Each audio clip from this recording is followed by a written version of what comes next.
2026 বিশ্বকাপের হাওয়া বইছে গোটা বিশ্বে। ইতিমধ্যেই অনেক দল বিশ্বকাপের টিকিট নিশ্চিত হলেও এখনও ঝুলে আছে ব্রাজিল। বিশ্বকাপ বাছাই পর্বের ইতিহাসে কখনো এমন অবস্থা হয়নি ব্রাজিলের।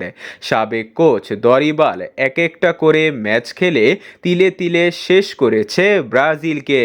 তাই আজ পয়েন্ট টেবিলে 4 নম্বরে রয়েছে সেলেসাওরা। নিয়ম অনুযায়ী লাতিন আমেরিকার অঞ্চল থেকে 7 দল সরাসরি সুযোগ পাবে বিশ্বকাপ খেলার। একমাত্র আর্জেন্টিনা ছাড়া কেউ জায়গা পায়নি 26 বিশ্বকাপে।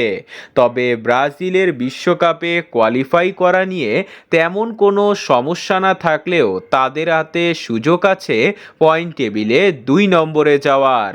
বর্তমানে 21 পয়েন্ট নিয়ে 4 নম্বরে রয়েছে ব্রাজিল, আর 23 পয়েন্ট নিয়ে 2 নম্বরে রয়েছে ইকুয়েডর।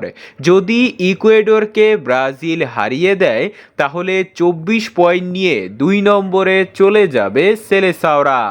এরপর প্যারাগুয়ের সাথে ড্র অথবা জিতে গেলেই বিশ্বকাপে কোয়ালিফাই করবে ব্রাজিল। তবে ইকুয়েডরের ঘরের মাঠে তাদের ফিজিক্যাল খেলা কঠিন হলেও অসম্ভব কিছু নয়।